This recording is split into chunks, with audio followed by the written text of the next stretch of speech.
¿no?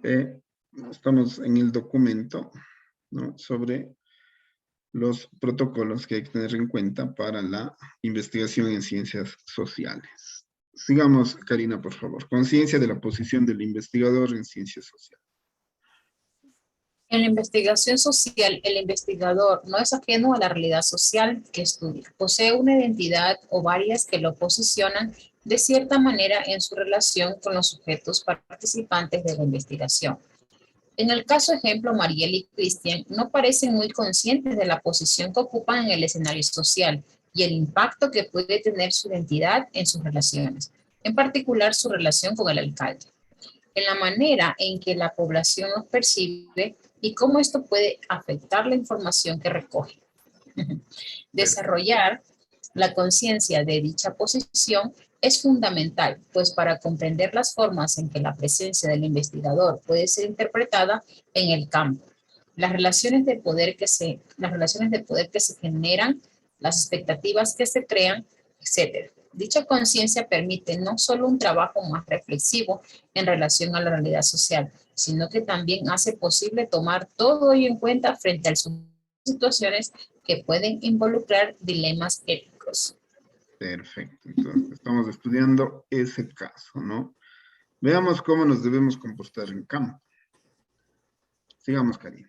Un aspecto resaltante fue el señalamiento de que en las ciencias sociales peruanas no contamos con un conjunto de normas de comportamiento en el campo corriente al accionar de los investigadores. Diversas empresas establecen claramente lo que su personal puede o no hacer en su relación con la población, pero quizás una lista restrictiva de comportamientos no haga justicia a la diversidad de contextos en los que se desempeñan los investigadores. Por ello, resulta más recomendable pensar en algunos criterios comunes que orienten la acción de los y las investigadores.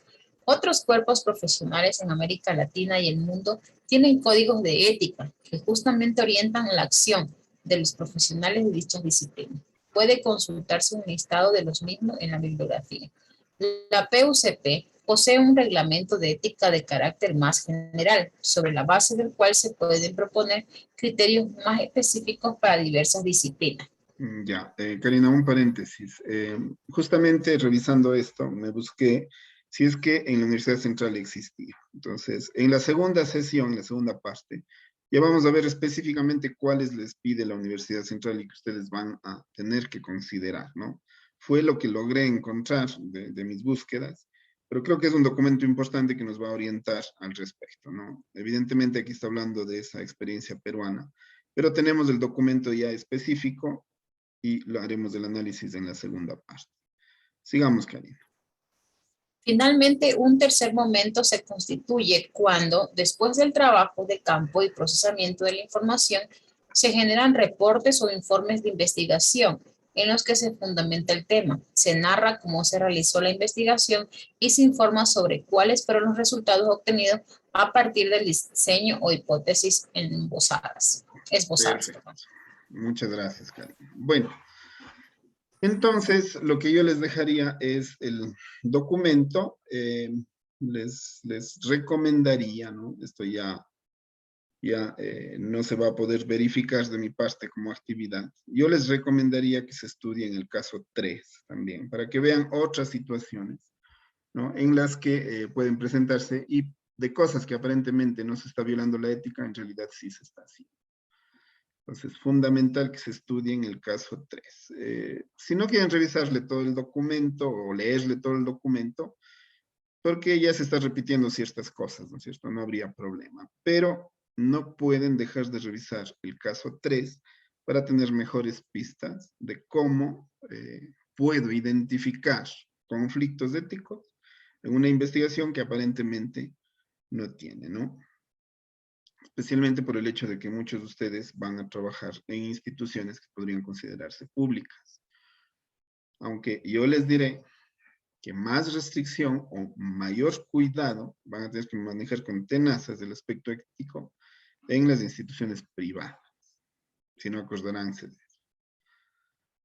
Bueno, entonces les dejo eso. Y finalmente, ¿no?, vamos a ir a lo que ya es a otro de los motivos por los que escogí este documento, que son las muestras, ¿no? De cómo pueden ustedes ya de una vez tomar de aquí como modelos para hacer sus documentos, ¿no? Ya hemos visto estas consideraciones, los riesgos. Aquí, bueno, nos repite de nuevo la historia que ya sabemos de ese documento, sino que con un poco más de profundidad. En ese sentido, sí les voy a recomendar que se peguen una lecturita de esta última parte. No es muy extenso. Yo creería que desde el caso 3 hasta la parte final de esto sería de lectura obligatoria. Y además porque viene ya con los modelos del formato de protocolo, ¿no? Incluidos incluso cuando se va a trabajar con niños pequeños, que podría darse el caso de algunos de ustedes, ¿no? Ya, entonces tenemos los siguientes, ¿no? El protocolo de consentimiento informado en cuanto a modelo. Ustedes ya lo único que van a hacer aquí es poner las identificaciones del caso, ¿no? Y hacerlo, perdón un ratito, y hacerlo en base a la situación específica. Es decir, tendrán que modificar este texto de acuerdo a su situación específica, ¿no? Los tiempos en los que se va a hacer, cómo, de qué va a tratarse, qué metodología van a utilizar, qué tipo de información se va a compartir, ¿no? Garantizar la confidencialidad, eso hay que decirlo expresamente, ¿no? Ya vieron hace un rato que el solo hecho de generar cierta desconfianza, van a pasar dos cosas. O bien les van a ocultar toda la información y les van a dar datos falsos, o bien les van a cerrar las puertas. Así de simple, ¿no? Entonces, estas redacciones son fundamentales cuando se piden estos consentimientos informados. Y aquí ya la persona que les va a firmar, pues pondrá su identificación, ¿no? Y no creemos que porque tienen ustedes ya este documento, ustedes ya justifican ante el comité y dicen, bueno, ya puedo hacer. No olviden, ¿no? La socialización de esto es importante. Es decir, además de firmar, o más bien, para firmar, convocan a la reunión y entregan el documento para que a su vez les retornen firmado, ¿no? Y no es obligatorio, si no quieren participar, pues no están obligados a hacerlo. Sin embargo, de alguna manera, en algún párrafo sí se tiene que decir, ¿no? La ventaja o el beneficio, ¿no? Que saber que a pesar de que es voluntario y no hay sanción, ¿no? Aquí yo les recomendaría que sí incluyan el beneficio de participar en la investigación. Porque de hecho, sí que van a tener un beneficio, ¿no? Entonces decirlo, ¿no? No dejar la redacción en negativo, sino todo lo contrario. Esas reuniones tienen que ser, esas socializaciones tienen que ser completamente, ¿no? En términos positivos, resaltando la importancia de participar y de hacer la investigación en el lugar en donde se va a aplicar. Antes esto era optativo para el investigador. Es decir, unos ponían, otros no ponían y no pasaba nada. Pero ya prácticamente estamos en tiempos en los que esto es obligatorio. Es posible, no sé, ¿no? Ya vamos a hacer la averiguación cómo está esto en la central, pero por los documentos que vi parece que esto sí es ya obligatorio.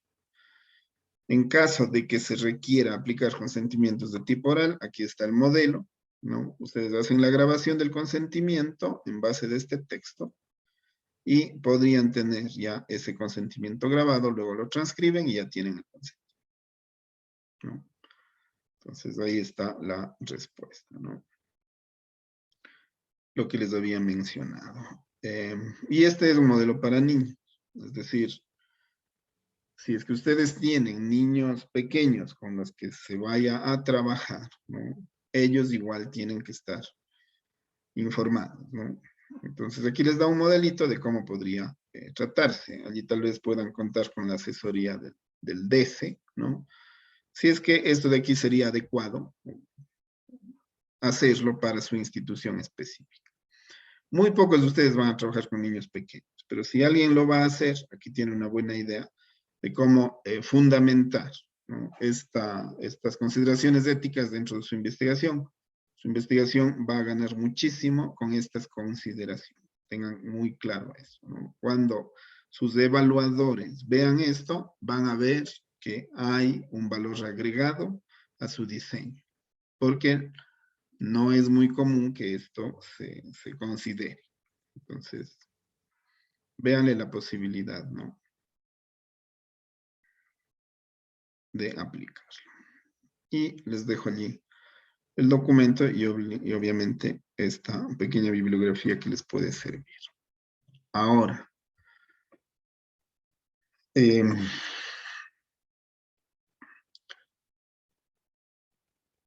sí quisiera que ustedes me digan, ¿no?, cómo le ven. Perdón, perdí el aula, ¿cierto? Me fui, me salí del aula también. A ver, estoy en la sesión 3.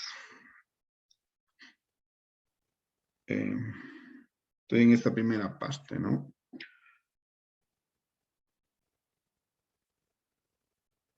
A ver, entonces, estamos concluyendo esto, ¿no? Quisiera saber el criterio de ustedes respecto de este tipo de consideraciones y la posibilidad de que pueda ser aplicada en la institución educativa, especialmente aquellos que creen que podrían tener ciertas dificultades. ¿Cuáles podrían ser estas, ¿no?, para saber qué tipo de recomendación se les puede hacer? No Yo sé tengo, si puedo tener una participación al respecto. Sí, Joy.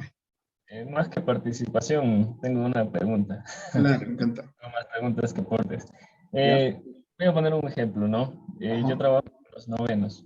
6 ¿Ya? paralelos de noveno son la población y voy a tomar una muestra de 3 paralelos. ¿Ya? Para realizar el consentimiento, tengo que realizar esta reunión con los padres de familia, ¿no? Tienen que Así darme es. su firma. Sin Así es. embargo, a ver razones, puede que uno de ellos pues no lo haga, Ajá. más de 5, por así decirlo. Sin Ajá. embargo, la investigación que yo quiero realizar es una metodología que va a Ajá. incluir obviamente a todos. Ujú. ¿Cómo se le puede hacer en el caso de los que no firmaron, de los que no me dieron su consentimiento? Porque puede existir esa posibilidad, ¿no?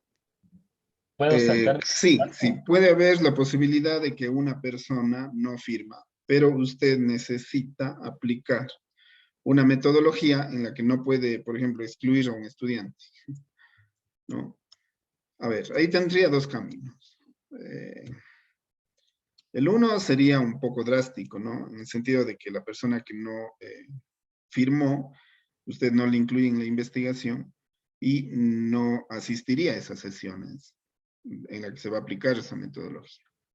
Eso sería lo drástico. Ahora, allí usted me dirá, sí, pero lo que pasa es que yo soy profesor de la asignatura y dentro de las clases de la asignatura voy a introducir esa metodología y no puedo sacarle al estudiante de la clase, por ejemplo, ¿no? Si se diera esa situación, ¿no?, ahí lo único que a usted le quedaría para no generar exclusión es de que no consideraría, ¿no es cierto?, no consideraría las pruebas de rendimiento académico de ese estudiante. Es decir, él no se sometería a las evaluaciones simplemente, ¿no?, de la investigación, me refiero. Usted le tendría necesariamente que aplicarle las pruebas regulares del colegio, eso no está prohibido, pero la consideración de ese estudiante número, qué sé yo, usted va a trabajar con 30 estudiantes, entonces usted va a tener que quedarse con 29 datos. Es decir, lo que ofrecemos tenemos que cumplirlo totalmente. Aunque me afecte no poder tener ese dato, usted ese dato lo aparta, ¿no? Y deja constancia de eso en su informe. Es decir, cuando usted saca los aprovechamientos, por ejemplo, tiene que dejar en claro que el 1, 2 o 3 estudiantes que no firmaron este consentimiento han sido excluidos de el promedio, los promedios o las valoraciones que se han dado dentro de la investigación. Dejar constancia de eso y hacerlo sinceramente, ¿no? Porque eso le reviste a usted justamente de esos principios éticos que se están defendiendo en el diseño. las dos alternativas que tendría. No sé si tal vez habría otra situación aparte de la que le menciono. No, me quedó bastante claro. Muchas gracias, magíster. Perfecto. ¿Qué otras inquietudes les puede surgir respecto de estos protocolos para inclusión en los diseños? He buscado que sea bastante claro, ¿no? Pero existirán inquietudes. Giselle, buenas noches. Sí, Jorge. En el caso de, por ejemplo, no sé si también se podría aplicar una investigación de metodologías con los compañeros. También tendríamos que aplicar esto. Metodologías, ¿con qué No sé. compañeros? ¿Compañeros profesores? Ajá. Total. Total, claro. Estamos hablando de que todos estos protocolos, todos estos principios tienen que ser aplicados a personas, animales y seres vivos. Por lo tanto, si bien es cierto, ustedes en su mayoría van a trabajar con estudiantes, ¿no?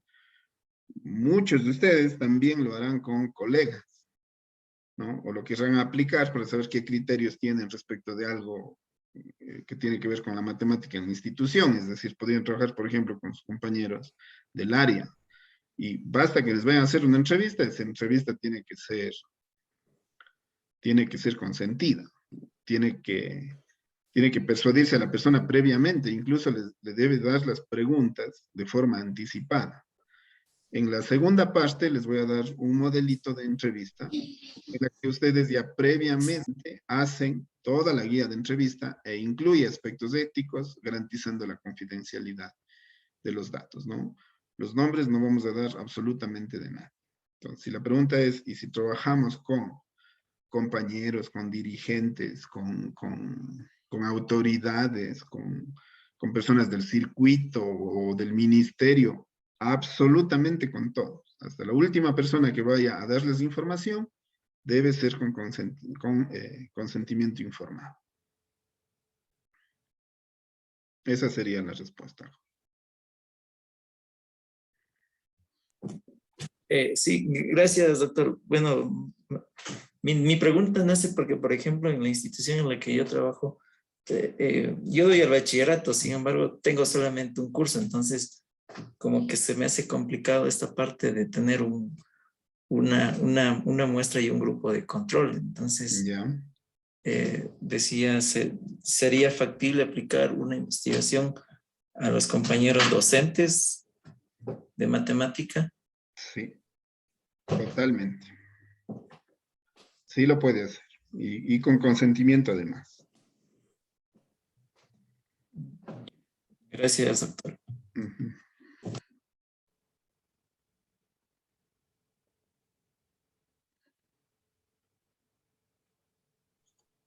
Entonces, magíster, para que se Sí, lleve sí. a cabo, para que se pueda cumplir todos estos principios de ética en la investigación, yo creo que necesariamente debe existir este comité de ética institucional en la universidad.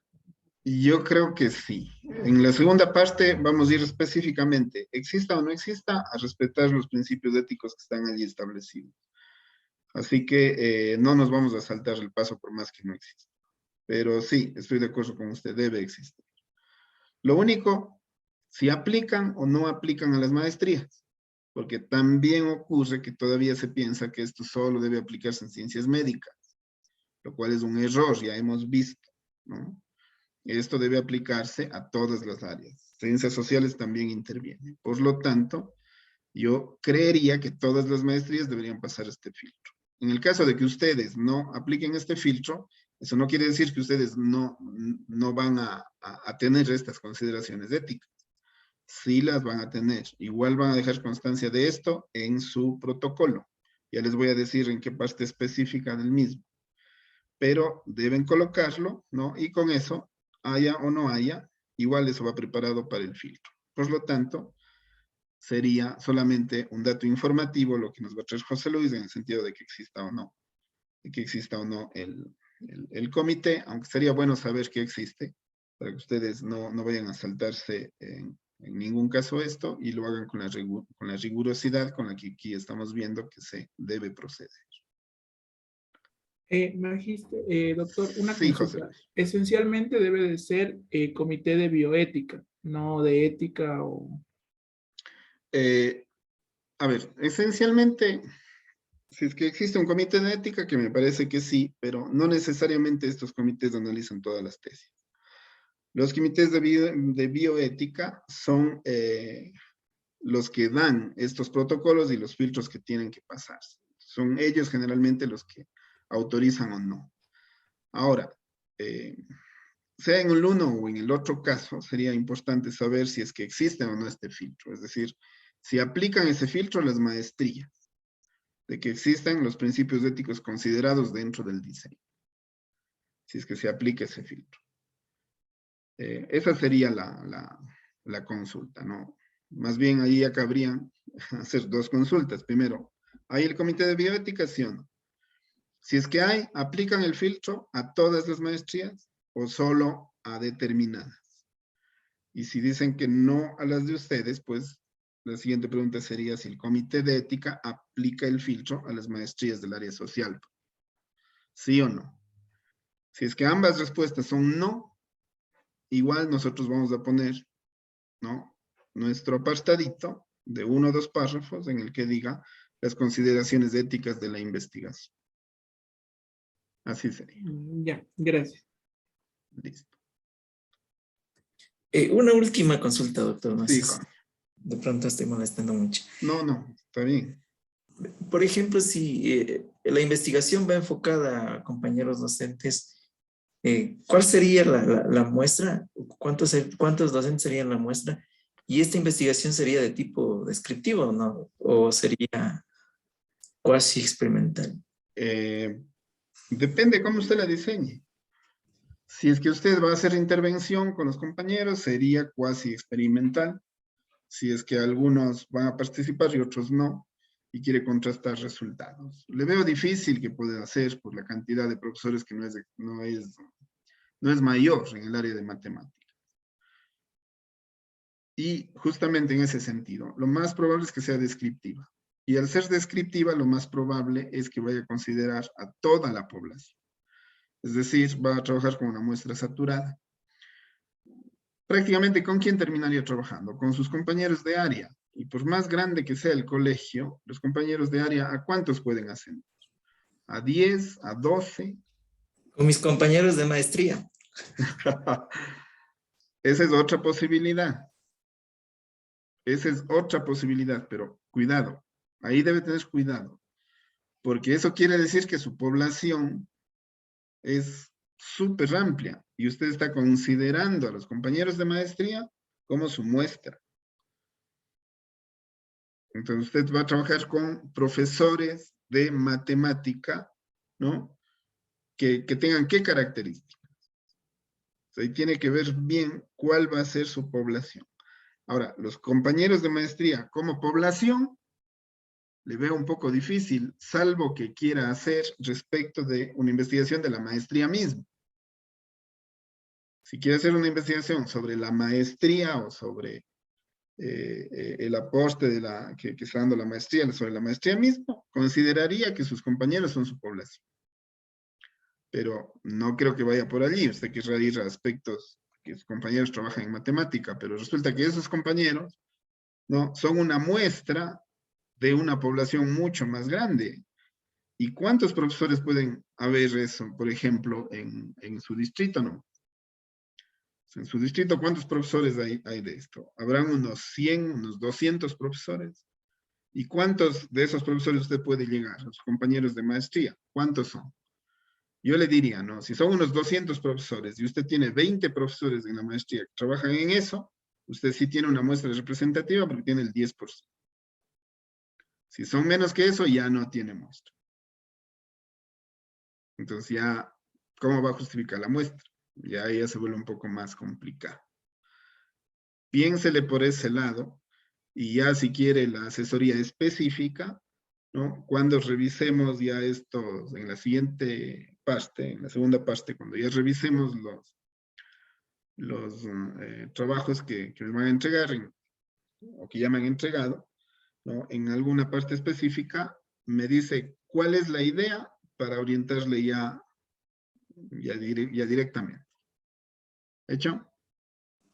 Sí, bueno, la idea era, o sea, tratar de ver, porque como le decía, en cada curso, o sea, si quisiera experimentar, yo tengo solamente 35 como máximo estudiantes, en cada nivel, en primero, en segundo, en tercero. Entonces, Ya, pero 35 es un buen número de estudiantes, y si tiene 3 niveles, no creo que esté mal. ¿Cuál sería la necesidad de trabajar con los profesores como muestra? es que, por ejemplo, si yo quisiera dar un tema de primero, ya no tendría con quién hacer el grupo de control, porque solo tengo un primero. Pero si solo tiene un primero, ese es su grupo experimental. El grupo de control es el grupo de su compañero, porque otro compañero no va a aplicar lo que usted está aplicando. Ahí lo único que cabe es que la evaluación que usted va a practicar en su primero, entregarle a su compañero de otro primero y pedirle, ve, dame aplicando esta prueba a tus WAMs. Ellos no han tenido ninguna afectación de nada, solamente son un grupo de control. Por lo tanto, ellos van a dar la prueba y usted va a poder establecer esas comparaciones. Sí puede trabajar en cuasi experimental si es que usted no es profesor de otro paralelo. Pero va a necesitar el consentimiento de ese profesor, el consentimiento de la autoridad y el consentimiento de los estudiantes de ese profesor. O sea, tengo que conseguirme un buen amigo. Sí, exactamente. Tiene que conseguirse un buen amigo. Yeah. Y si no, la autorización de la vicerrectora o del vicerrector, o rector también, o rectora, de que de que se plantea esa metodología y que quisiera aplicarla en el colegio con los beneficios que eso traería. Sí se puede, aunque el profesor no sea su amigo, puede venir desde la autoridad la disposición para que se pueda trabajar eso. Si es amigo, mejor. Creo que por ahí podría solucionar. Ya, gracias, doctor. ¿Y no habría la posibilidad de dividir al mismo grupo? No, de los 35 que seamos, no. A ver, al mismo grupo, es decir, un mismo paralelo, hacerle grupo de control y hacer experimental, claro, totalmente. Al mismo grupo. A ver, le muestro cómo, ¿no? Alguien me dirá, pero no le voy a mandar sacando a la mitad para esa clase. No necesita hacerlo. A ver, ¿cómo lo haría? Usted aplica una metodología normal, la que siempre trabaja, a todo el grupo. Y les hace evaluaciones. De esos toma solamente la mitad. En cuanto a resultados me refiero. O sea, solamente coge la mitad de pruebas. Verifica los nombres de esas personas, ¿no? A su investigación va solo esa mitad de pruebas. A las calificaciones del colegio van todas. Listo, después aplica o hace la experimentación. Experimenta con el grupo, con todo el grupo, no puede mandarle sacando de eso la mitad. No, pero coge la mitad que no cogió antes. Es decir, aquellos que usted consideró la prueba normal, ya les clasificó. Por lo tanto, quedaron unos que no se consideraron en cuanto a su calificación en la prueba normal. Entonces, cuando aplica la prueba, después de la intervención, usted coge la otra mitad que no consideró la calificación y ahora les califica a ella. Y allí contrasta. Y ve cuáles obtienen mejores calificaciones. Entonces, está dividiendo los resultados a pesar de que trabajó tanto con los unos como con los otros. Y establece las comparaciones. Y explica que va a hacer o va a trabajar así en su metodología. Y con eso trabaja con su mismo grupo ambas cosas, sin interrumpir clases. Podría ser una forma de solucionar esa situación específica. A mí me parece que 35 es un buen número en un curso, y trabajar con la mitad en lo uno y con la mitad en lo otro en cuanto a las evaluaciones, me parece que es plenamente posible. Gracias, doctor. De acuerdo. Sí, a veces se presentan estos problemitas que parece que no son graves, pero ya viéndolo bien, tienen una dificultad mayor a veces. Pero bueno, se va solucionando. No sé si tienen alguna otra inquietud. Doctor, disculpe, Sí, buenas Andrea. noches. Claro, diga. Una consulta. Quisiera pedirle una sugerencia. ¿De cuántos estudiantes debería conformarse el grupo de control y experimental? Como sugerencia. Como sugerencia, mitad, mitad. O sea, por Se ejemplo, puede. yo tengo cuatro cursos de primero. Ya, en su caso ¿Cuál está, serían los grupos ideales como para abarcar grupo de control y experimental? ya, en su caso está fácil de tomar la decisión. Yo le diría mitad, mitad. Dos sí, dos no. Ahora, si usted quisiera eventualmente eh, trabajar, ¿no? Para beneficiar a la mayor cantidad de personas, podría quedarse con uno y aplicar en tres. Allí iría ya el tema del beneficio. Eso ya implica la conversación que usted pueda tener con la autoridad.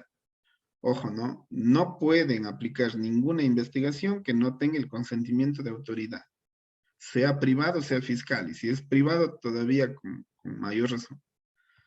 Entonces, sabiendo y conversando con la autoridad, usted podría decidir si es mitad, mitad, o si es que quiere más beneficiarios, uno de control y tres de experimentación. Eso le podría recomendar. Gracias, doctor.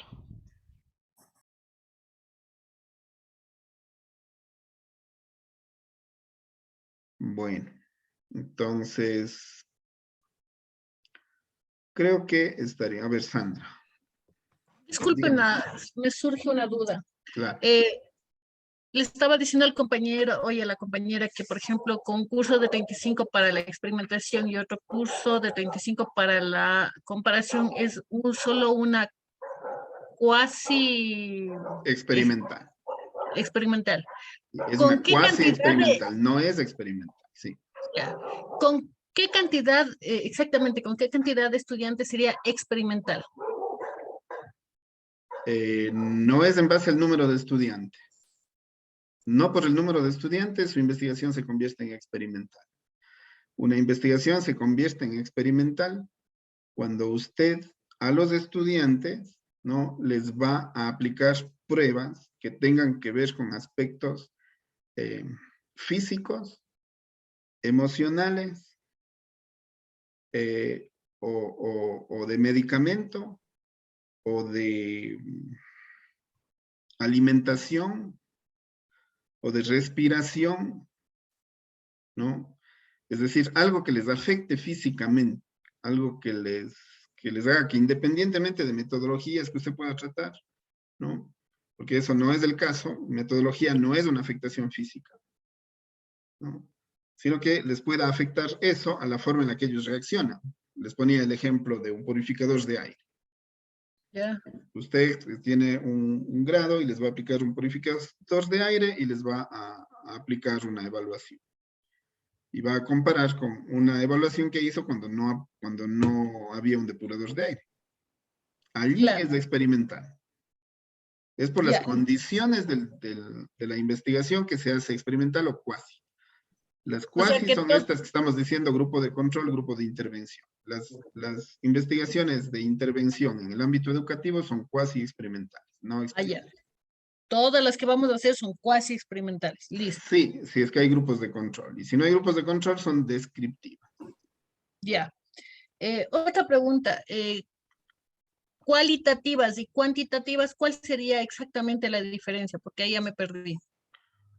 Cualitativa es cuando usted, además, ¿no?, además de aplicar a un grupo de estudiantes que no es, a ver, si es que es numeroso, bastante numeroso, usted podría aplicar cuantitativa. Yo tengo 315 estudiantes, solo yo. Y ya, entonces usted sí puede aplicar una cuantitativa porque necesita procedimientos estadísticos. Entonces usted sí estaría haciendo con las personas cuantitativa. Además, puede ser que haya pocos estudiantes pero le quiere hacer cuantitativo. ¿Cuándo es? Cuando usted quiere estudiar rendimientos, cuando usted necesita trabajar números, es decir, convierte las evaluaciones en valores numéricos que le van diciendo si mejora o empeora una situación. Entonces, en su caso es, yo diría en su caso es mixto, porque no va a dejar de hacer entrevistas, ¿no es cierto? Ya, claro. Ujú. Ya. Entonces, en su caso sería mixto. Es muy difícil que una investigación educativa sea netamente cuantitativa. Muy, muy difícil. Listo, gracias. ¿Podría ser, doctor, ahí cual y cuantitativa? Sí, esas son las mixtas. Unos lo llaman así, cual y cuantitativa. Otros lo llaman mixto. El enfoque mixto. Pero sí está bien en la expresión cual y cuantitativa. Se usaba, ya no se usa. Ahora es una investigación con enfoque mixto. Gracias. Ujú. Bueno, nos vamos al receso un ratito entonces. Nos vemos 7:10. Les dejo la pantalla, a ver, paro la grabación y nos vemos en unos minutos.